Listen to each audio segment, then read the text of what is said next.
have any questions, concerns, any discussion on that? It's not tiered based on which school you're at. It's just flat across the board. Correct. Okay. Okay. Any concerns? All right, is there a motion? I move to approve the dual certified teacher stipend for the new rate category for 11 to 12 students at $9,792 as presented. Okay, and is there a second, Aaron? Second. All right, all in favor, Paul? Aye. Aaron? Aye. And aye for me, unanimous, 3-0.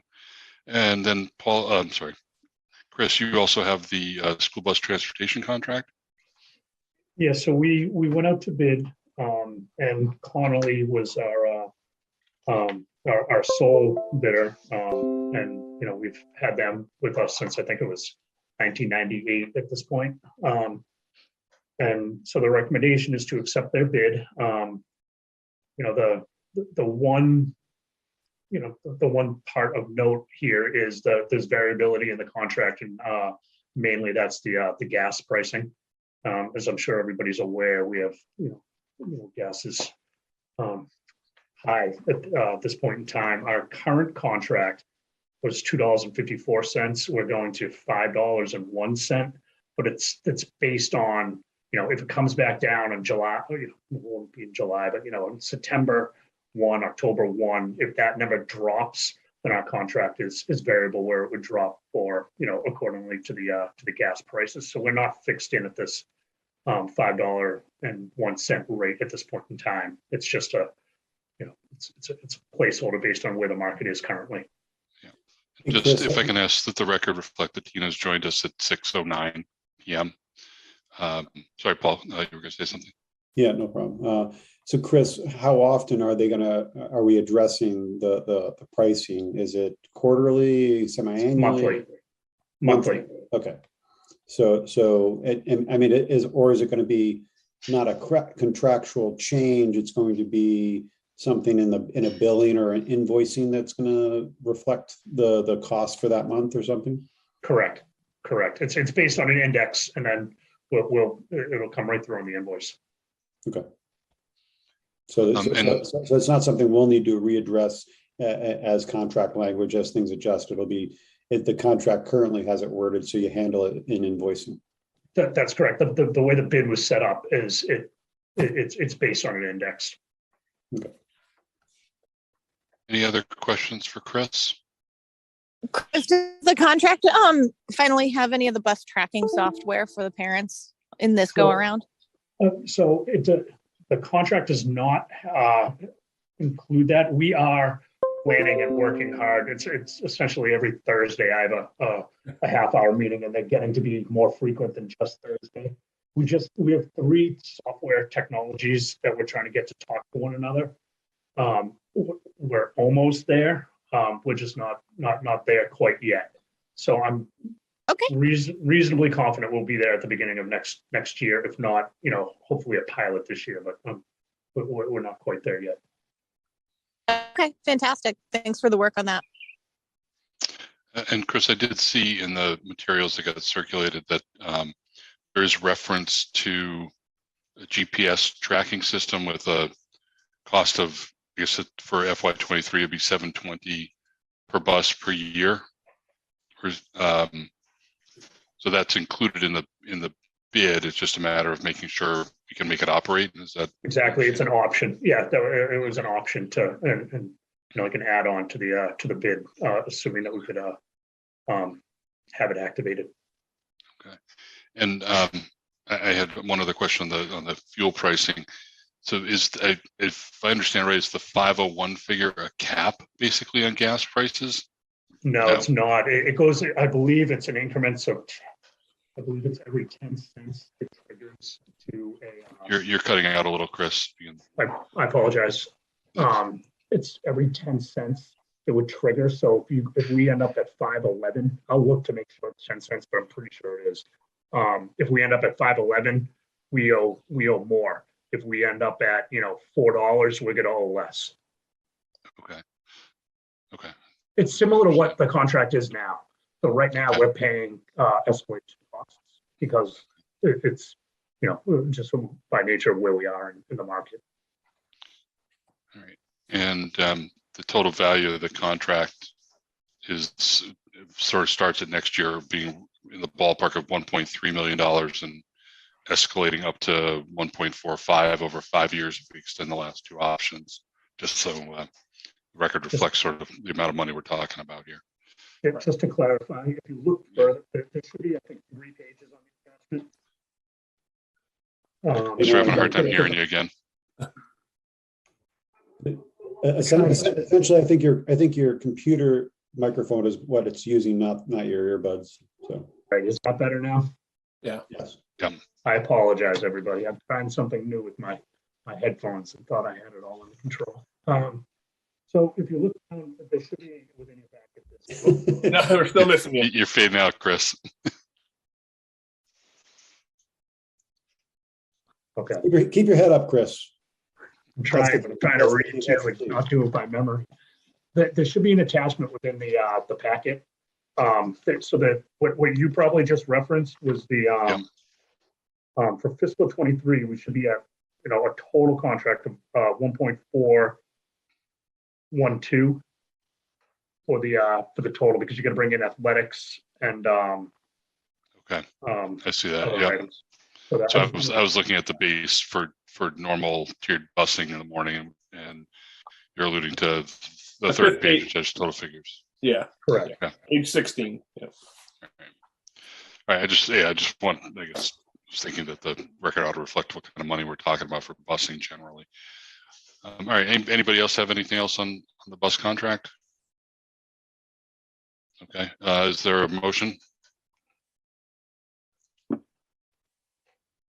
I move to approve the school bus transportation contract for the Ashland Public Schools and Michael J. Connolly and Sons, July 1, 2022 to June 30th, 2025, with with option for 2 years. Is there a second? Second. All right, Tina had the second. Tina, Aye. Aaron, Aye. Paul, Aye. an aye for me as well. Paul, do you want to do the warrant articles so you can excuse yourself? Yeah, if we could do that, I'd appreciate it. Yeah, go right ahead. Let's bring it up.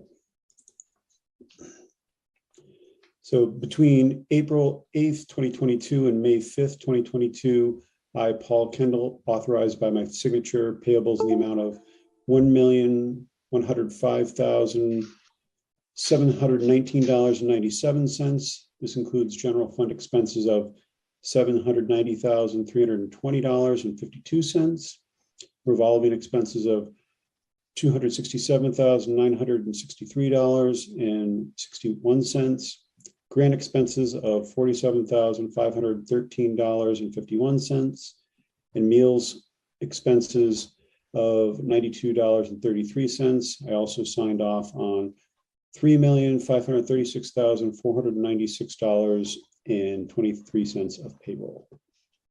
Okay, thank you, Paul. Are you going to excuse yourself? Yes, I will excuse myself. It's 6:16. Okay, thanks, Paul. Have a good night. Thanks.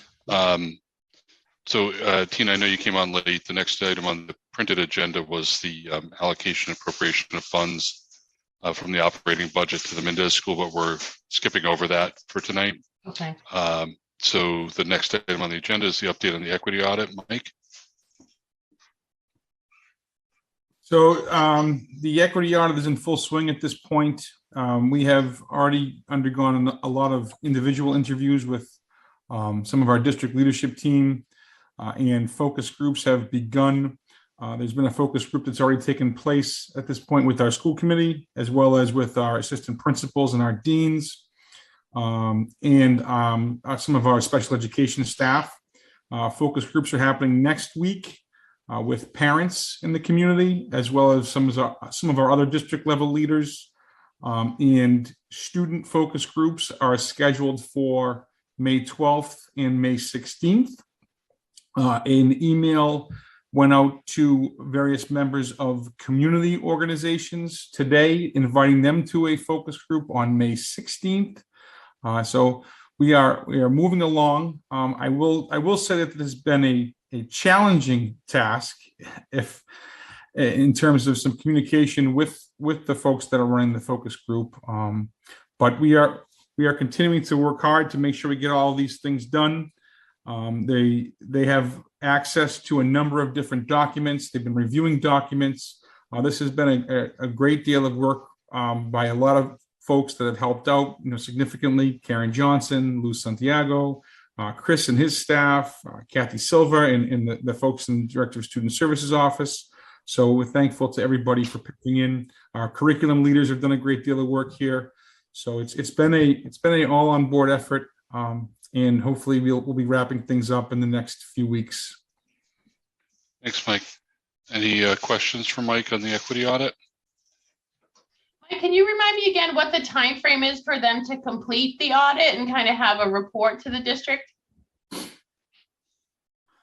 Would have to go back and look at the original RFP. It's okay. I just didn't remember off the top of my head either. Chris might have it handy. It's essentially fiscal close. Right. You know, June 30th. Yeah. Yeah. It'll be, Tina, so it'll be something we would connect with again at the summer conference for the school committee. Yeah. Anything else, Tina? No. Aaron, did you have any questions for Mike? Mike, I just what age No, I is didn't, Mark. this? Okay. Mike, what ages are the students that they're conferring with? Is it just high school, middle school, all ages? They will have meetings with students who are in grades 4 through 12. Okay, great. The fourth and fifth graders will meet together, 6 and 8 through 8 together, and 9 through 12 together. And do you have any sense of how many people, both parents and students, they're hoping to talk with in the course of the process? Yeah, so they're hoping to talk to about anywhere between 8 to 15 students in each of the groups, and the same for parents as well. They'd like to get to, between 8 and 15 if possible. And then, our community groups is a pretty large organization. So we sent a lot of emails there, and a lot of those folks overlap. That many of our parents are also part of the different community organizations. So I'm thinking that they'll probably end up speaking with, close to 60 or 70 people by the time they're done. Okay, great. All right, thank you. Anything else on the audit?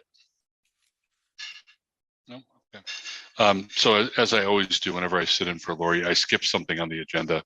And I know that I skipped over, with a little help from a birdie, skipped over item 4, which was the General Appropriations Act relative to pandemic-related disruptions in enrollment. Recommendation vote on the use of funds in school year 23. So let's go back to that. Mr. Adams, I think you have a presentation that you want to give her. I do. I'm going to share my screen here. Sure. Can everybody see this okay? Mm-hmm. Yeah, Great. thank you. Thanks. So just briefly, maybe there we go. So this just came to us about probably 2 weeks ago. We were informed that due to the fluctuation of our enrollment because of the pandemic, we had such a decrease in population and then a large increase in population that the state had decided that it was appropriate to provide districts with additional funding, basically looking at our Chapter 70 and how it would have been impacted negatively due to the pandemic. So the General Appropriation Act does a couple things. It provides funding, takes into account a significant decline in enrollment, and then a large increase in enrollment going into the 23 school year. As you can see, I just shared with you, the way the state looked at this was that we had to regain 10% of our lost enrollment plus 5 additional students. Well, we did more than 10%. We lost 92 students, but we've regained 120. So we certainly met the criteria. They capped out what school districts could actually receive. So we received $277,492. And it was very clear that The funds were to be treated as a grant fund. These funds were not to be allocated to the town, so they did not fall under our 70-30 split, if you will. And it's a one-time use that they are allowing us to roll into FY23. So although we received it just probably a week ago, Chris, the actual funding, we're able to roll it to FY23. So there are a couple things, and if you notice, the numbers do not equal the $277,000. It's because the slide is something that I wanted to share with you to get your thoughts on in your approval. So we certainly feel as though, as the funds relate specifically to enrollment, and as you know, we've had a significant increase in enrollment with L students, but just overall increase in students, that we want to create another summer learning academy, accelerated learning academy, K through 5, to allocate about $30,000 towards that. We believe that because these are one-time funds, as we look towards the future, when we look at our revolving accounts, if we can offset some of the use of the funds in FY23 for school choice, athletics, and transportation, it'll set us up in a better position to utilize those funds in future years when we're not getting the same funding from the state. There were two areas here that I think are appropriate to think about spending for faculty and staff. One is potential increase in staffing at Warren and Mendez. As you know, the class sizes have gotten large. That being said, we still only have about less than 160 students enrolled at Warren in kindergarten. And, you know, while we have 10 teachers at that grade level, and it's certainly appropriate that as we go through the rest of this year and thinking about next year, that we might move some staff within the building now that would help offset class size. The other option is looking at creating, as you know, last year we created a half team for the grade 7 and 8 at the middle school. And what we notice is, again, our 6th grade teams are really large, 230 plus students.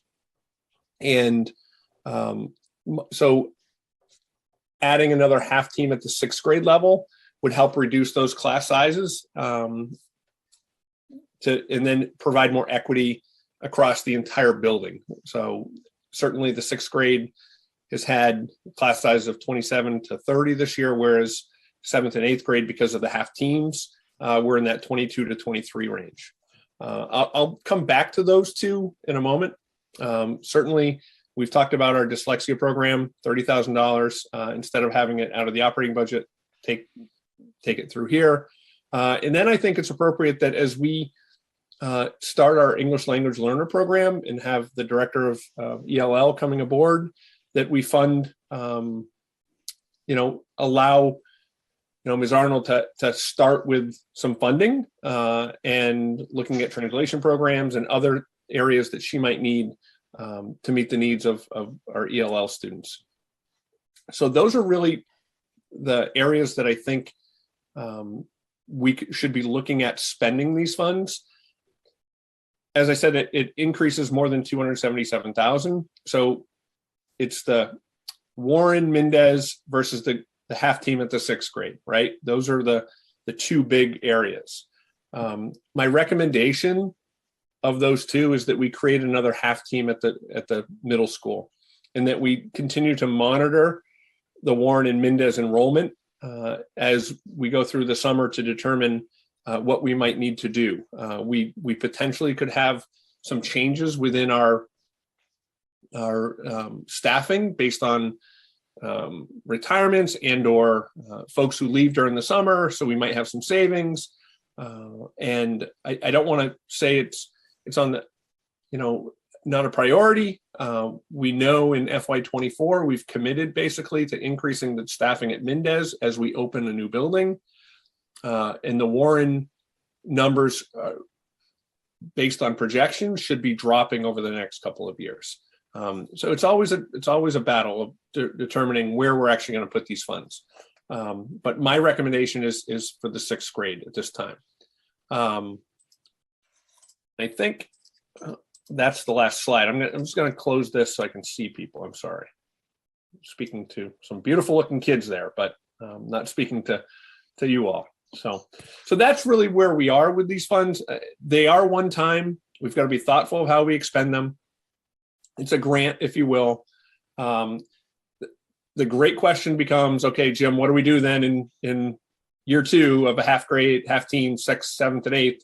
And I'll be upfront. I've had conversations with Mr. DiGirolamo as well as with the 6th grade team anyway. I believe we really need to be investigating and looking at the middle school schedule. I don't think it is with 700 students.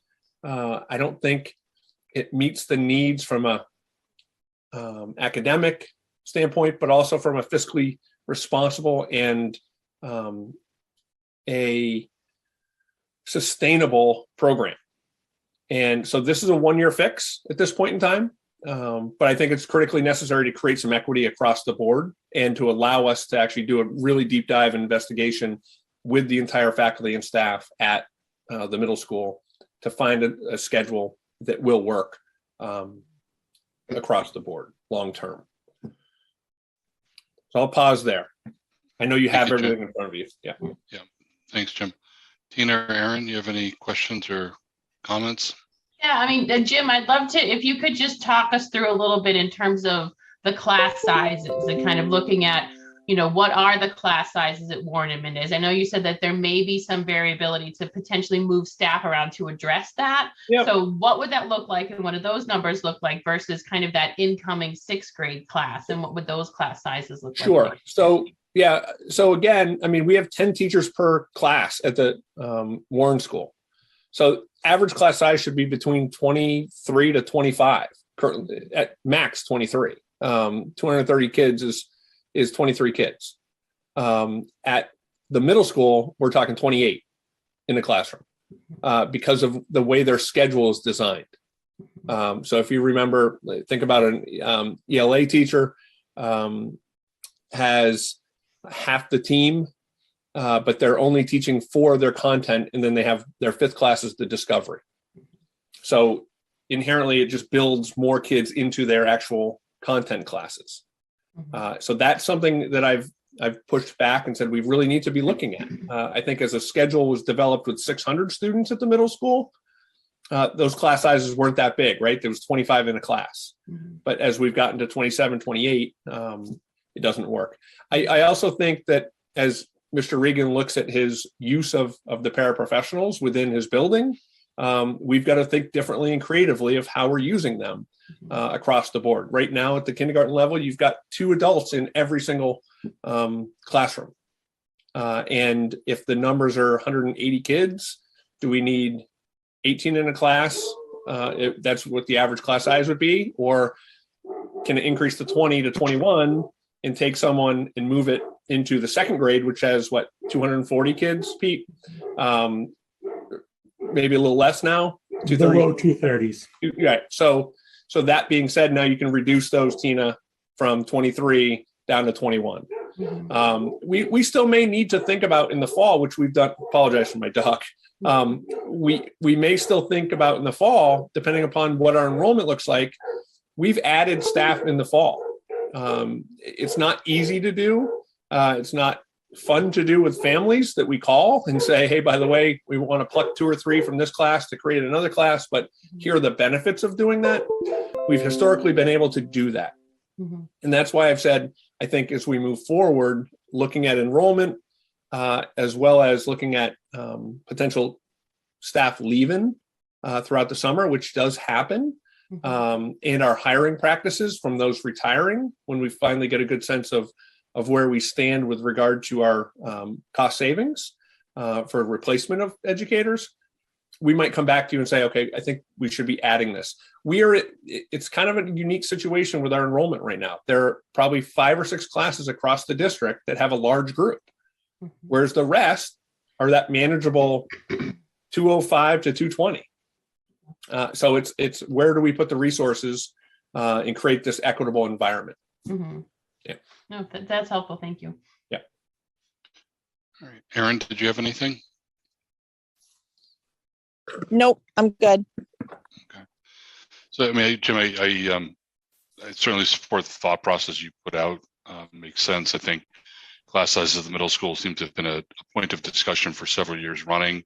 Adding a half team, it was at the 7th, 8th grade level was necessary. And, so focusing on that where there is a sort of more obvious need, at least my way of looking at things, makes sense. The only concern I'll flag is it does feel like we've had some conversation to some degree about the middle school schedule for a number of years running. And so it does feel like, to your point, getting a solution or deciding that the current model is the right solution, one way or another, we need to sort of, I think, in the next year, figure out the answer to that question, sort of nail it down and figure out how we're moving forward. And if that means a permanent staffing adjustment there to get class sizes down, we'll have to figure that out. But if it means, using a different model for schedule, then maybe that's what it means as well. I'd like to see the issue brought to a head, so that we can get to wherever we need to be sooner rather than later. I don't disagree with you, and I think Dave and Mike and I have sat for a number of meetings to have that conversation, and we will. So Tina, just to give you a frame of reference, my projections, I think to boil it down a little bit more, depending upon, again, what we end up getting for kindergarten classes, right? The current projection, if we only had 9 teachers, would be 22 students in a classroom. And that's assuming, again, they've got 2 adults in every classroom. The first grade would be 23. And then if we moved one of the kindergarten staff members to the second grade, because that's the bubble, that's the 200, the larger number, that would move it down to 21 and a half students or 22 students. Okay. So to give you context, instead of the 24. So, sure. Yeah. And just to piggyback on, what Mark was saying, I think it is important to take a look at this, because it sounds to me like if we approve the half 6th grade team tonight, and then we have that half 7th, 8th grade team, after next year, all of those funds go away. So we have to, if I remember correctly. No, that's not the case. Okay. The 7th and 8th grade are funded for 2 more years, should we decide to keep that model. Okay. Right. But again, looking at so we had it with the ESSER funds, we were able to budget for it for 3 years. 3 years. Okay. Yeah. So this next year, that's right. It'd be your year. But to be honest, if we look at the schedule differently and we can not have those half teams, now we're looking at utilizing those funds to help offset class sizes in other buildings. Exactly. Yeah. There's a long range plan here. It's just, how do we get there? Yeah, absolutely. So Jim, to summarize, as I understand your recommendation, because you put sort of 6 bullet points up, but we're really only moving forward with 5 based on the numbers. It's the summer accelerated learning program, K-5, 30,000. Offset of revolving accounts, 80,000. The purchase of the dyslexia program, 30. Funding for the ELL department, 20, and then 120 to add a half team at the 6th grade at the middle school. That is correct. Is there a motion to approve the allocation of the FY 2022 General Appropriation Act funds for the 22-23 school year, consistent with Mr. Adams' recommendations? Yes, I would move. So moved. You just said it perfectly. Second. Yeah. All right. And sorry, Aaron, I didn't hear you. Is that a second? That is a second. Okay. A call for the vote. Tina? Aye. Aaron? Aye. An aye for me as well. Thank you, Jim. You're welcome. And just so you know, I've certainly been in touch with Dave, and I've had conversations with the 6th grade team as well. And we'll meet next week to talk further about this process going forward. It's actually a seamless, Dave, correct me if I'm wrong, it's a pretty seamless addition into his schedule, and keeping common planning time alive and things of that nature, because of it's only across 1 grade level. It was really a challenge this year because our teachers were teaching in 2 grade levels. So to create common planning time was a challenge. but it will not be that challenge of the 6th grade. Great. Thanks, Jim. Next up is the superintendent's update. If you had anything else, Jim? No, the only thing I wanted to update was we hired a principal at the David Mendez School and officially signed, sealed, and delivered. I want to thank Mike and all the folks who participated in, I think, 3 or 4 rounds of a screening committee. And it's an exciting time, to move forward with this. I thank Claudia for all the work she's done, and she stayed on graciously beyond what she wanted to originally. And I can't thank her enough until we found the right individual. And I truly believe that Jenna Larinaga is the right individual for us. And with a lot of experience as an assistant principal, basically a co-principal, moving into a new building in Acton as well, a new elementary school, MSBA project, special education background. She's got a lot of really tremendous qualities that I think will help us here in Ashland. So that's really the main update. And I guess I should have one more. The strategic plan process is underway. There will be an email going out to the community in the next week with regard to some community forums.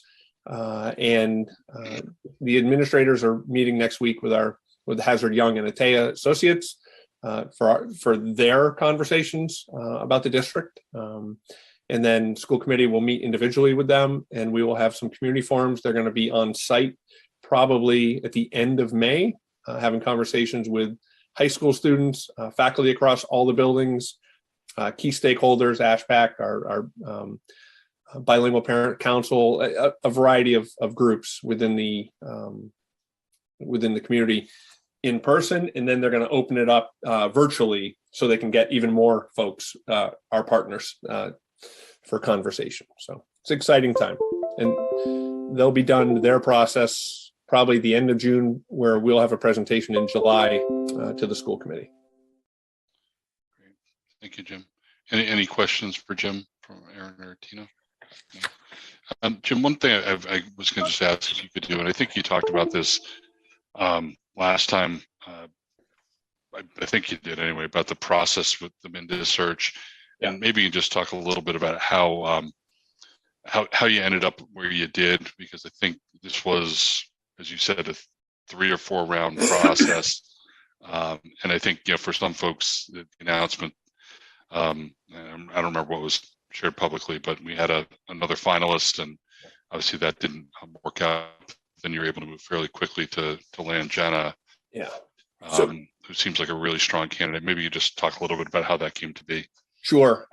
So as you know, we did have a finalist that we offered a position to, and Dr. Sermons decided to stay in his current role in Providence. And we had the option of thinking about, do we run a parallel search with an interim and still looking for a permanent position, permanent principal position at the Mendez School? And in talking to superintendents locally who were going through searches and still are, they commented to me, Jim, we think it's probably in your best interest to open your search again. There are some really strong candidates that exist. And certainly I know Mike, in the interview process in the 3rd round of folks, there were 2 really high quality candidates that they interviewed who put their application in. And Jenna came to the top of the screening committee. And when she came forward, I talked to a couple superintendents where she was a finalist, and those superintendents said, Jim, we would hire her tomorrow. Some of them had already recruited and or looked at candidates that they had their eye on, and Jenna was outstanding in those interviews. And they called me and said she would be a great candidate for you to look at, as well as our other candidate. That being said, we go through the process, and the administrators met with Jenna this week as well. And I did some reference checks and due diligence on our end. And the one thing that kept coming up was she would be outstanding, but she's also going to be swept up by someone else potentially. And so we acted and moved a little more quickly than we might have. I felt like our process of having a community forum and meeting with the faculty and staff, while it was a nice forum, the process in the last time, if we had waited a couple more weeks to be able to organize all of this, we potentially could have lost another really good, high quality candidate, because she was interviewing elsewhere, and made that decision. And I'm, not going to look back on it as in a negative light. I'm saying, in talking to even the faculty and staff who participated on the screening committee, they even said to me point blank last week, "You need to get this done. She's really good. She's outstanding. Let's see if you can wrap it up." So that's how we ended up where we are, Mark. And any sense of why she didn't apply in the earlier phases? She was applying elsewhere. I don't know if it was just one of those things where she didn't say that. I didn't ask that particular question. I don't know if Mike did or if anyone else did. But we advertised, if you remember, we did it so early in the process, and that probably bit us a little bit. And then, it just when you're looking at areas of, circumference of where you're looking at your employment, she's in Acton right now, so she was applying for jobs really in that locale where she was. I don't want to go to the other towns. I don't think it's appropriate to say which one she was in, but she was looking in that, more that central Mass region, if you will. And then when she didn't get one of the positions, the superintendent told her, "Listen, Ashland would be a great fit for you. You should at least look at it." So she did. Great. Thank you. All right. Let's go to the next item. I think Assistant Superintendent's report. Mike, do you have anything else? I don't. Jim stole most of my thunder. I was just going to thank the folks who took part in the screening process. We had it was a long process. We had many people who spent a lot of time and energy to help hire Jenna. So I wanted to just thank them publicly. Yeah, on behalf of the committee, our thanks as well. I mean, people put a lot of time and energy into this that they didn't have to in most cases. So really appreciate everybody's involvement. And if Claudia is still, yeah, there you are.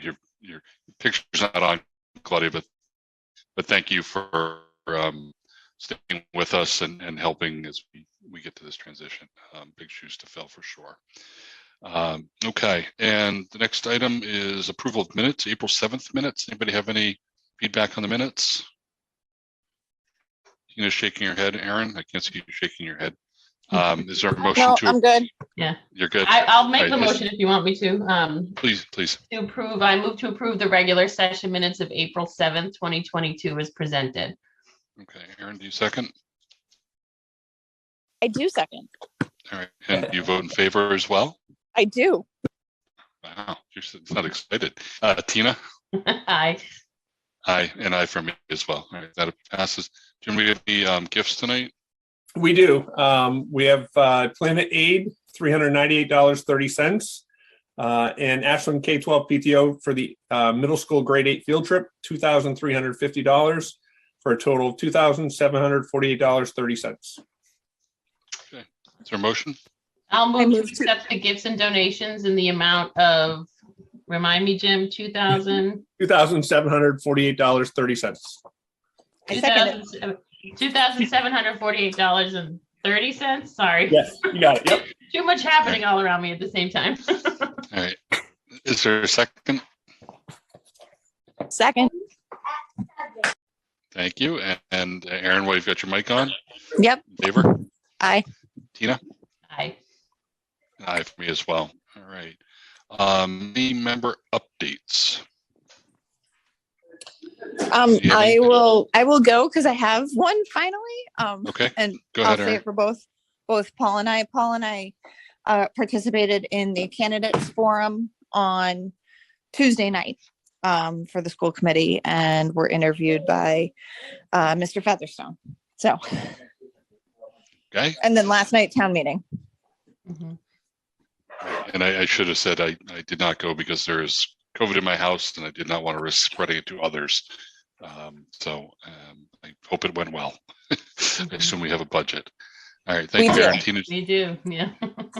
Tina, do you have anything tonight? No, I don't have any updates, but I just want to acknowledge Teacher Appreciation Week this week, and on all of our teachers and all of our administrators, kind of give our thanks and appreciation for all you do every day for all of our students. And so I hope you are feeling the love. I know the PTO has been doing a lot in the different buildings this week, and I hope you know how very much we appreciate all of you do and all of our teachers do.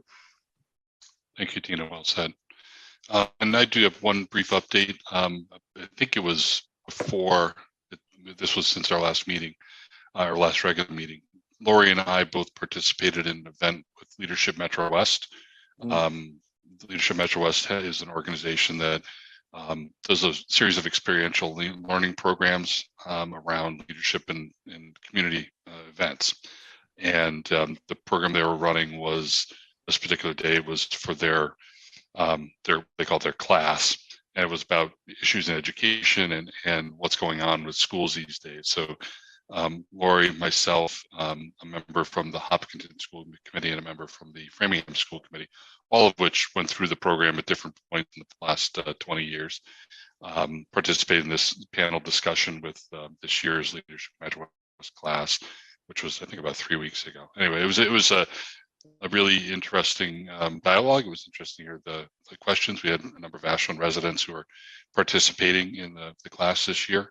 It was great to be able to represent the Ashland School Committee in that discussion. That's all I have. I don't think we have any new action items to put on our list. So if there's nothing else, anybody else, if there's nothing else, I can call for a motion to adjourn.